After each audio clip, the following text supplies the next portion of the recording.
Hey everyone, how's it going? Today, talking about the Volca Sample 1 versus the Volca Sample 2 and which one you should get and which one is better. Now, out of the gate, if you're not interested in installing custom firmware, it's easily the Volca Sample 2. And why is that? Well, the Volca Sample 2, the biggest thing it has is a new USB slot. So, previously with this guy here, if you want to load new samples on or update the firmware, you need to plug in just one of these audio cables into the sync in here and plug this into your laptop or your phone, wherever you're generating or bringing your samples over from.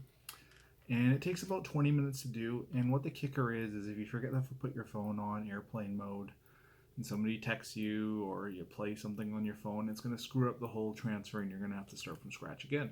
Or some computers have sound cards and the software for the sound card or your motherboard sound is going to apply, equalization, trying to make it sound better. Well, if it adjusts the sound coming from the computer into the Volca, some ways it can actually stop the transfer from occurring. And some people will pull their hair out, adjusting their sound settings on their PCs to finally get it to a state where it can load into the sample. So a lot of people, not a lot, but a number of people have had difficulties with that, and the sample becomes a frustrating device for them because it's a pain in the butt to actually load samples on.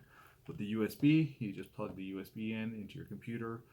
Cork has their own custom software now, and then bang, your samples are in here, good to go. So that's the biggest advantage of the Sample 2, not the Sample 1 shown here.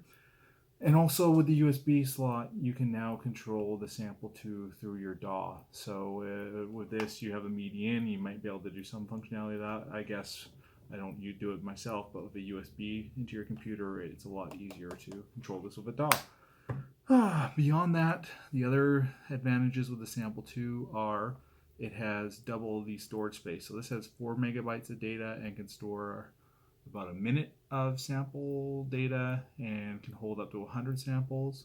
The Sample 2 has 8 megabits of data, which is around 2 minutes of samples, and you can actually store up to 200 different samples on the Sample 2. And beyond that, you can see here you have 1 to 10 sample slots you can play at a time directly on this ribbon keyboard. With the Sample 2, you have up to 16 that you can play at a time. So you have a little bit more functionality with the device just itself with the ribbon keyboard. The other nice thing with the Sample 2 is right now if you're playing a sequence on here and you jump to another one manually, it's going to kick over right away, which can be a little jarring depending where you are in the sequence. With the Sample 2, I think there's 2 different jump modes, which may, I think, play out the whole sequence and then jump to the next one, which will have a better flow. You won't have a jump to another one mid-beat and ruin the flow of whatever you're doing. Also, you can go. There's a new feature that I don't quite understand, but I guess it's off the grid. So you can with this one with a sequencer, you're stuck to one of the 16 notes. With the off the grid, I think you can kind of delay when the trigger takes place, so you can get a little. There's a swing that will do it here, but I think you can have a little bit more control of it. I'd have to play it myself to get a better description of that. So why would you get the Sample 1? The problem with the Sample 2 is Pagin's custom firmware does not work with the Sample 2. The Sample 2 has a different circuit board inside, and the code or whatever that Pagin firmware he's come up with will not work with the new hardware in the Sample 2. So until he does, or even if who knows if he will, until he has time to take the work he's done on the Sample 1 and figure out how to make it work with the Sample 2, if that's even possible, you're not going to have Pagin's custom firmware on the Sample 2. And for me, that custom firmware makes the Sample 1 the winner. Why? Well, the biggest thing is with a Midi keyboard or controller, you can play samples on here chromatically with Pagin's custom firmware. You can't do that with a Sample 2. The other nice thing, now if you're controlling with a DAW, it might not be such a big deal, but with Pagin's custom firmware, you can have parts random if they enable or not for percentage. So 75% of the time the part will kick off, which is nice if you're just playing with this itself. A 16-step sequence over and over and over again is going to get dull rather quickly. With randomization, you can mix it up a little bit.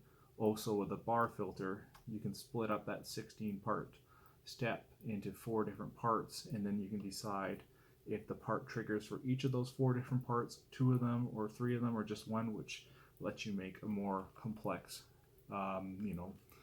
beat on this without having to use a DAW. Now if you're using a DAW, you may want to go with sample 2 unless the chromatic play is huge for you, because if you're using a DAW, you can now plug it in via USB and you can set up your own loops, more complex loops in the DAW. You don't have to worry about doing it on here alone.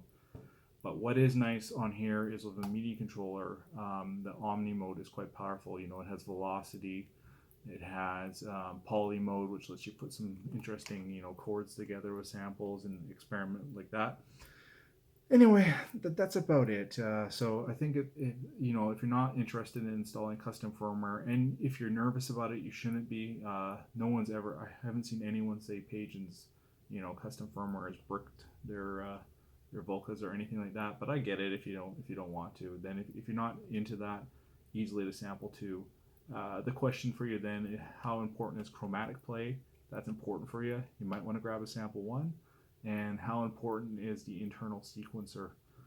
If you plan on using this on its own, sample 1 of Pagin's firmware, I would recommend. If you're planning on using a DAW, sample 2 might be the way to go.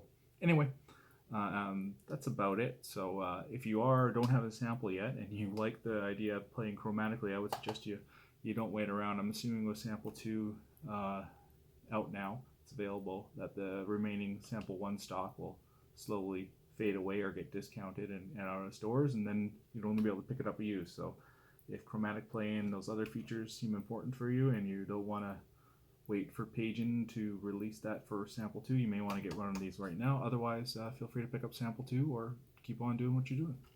Anyways, see you next time.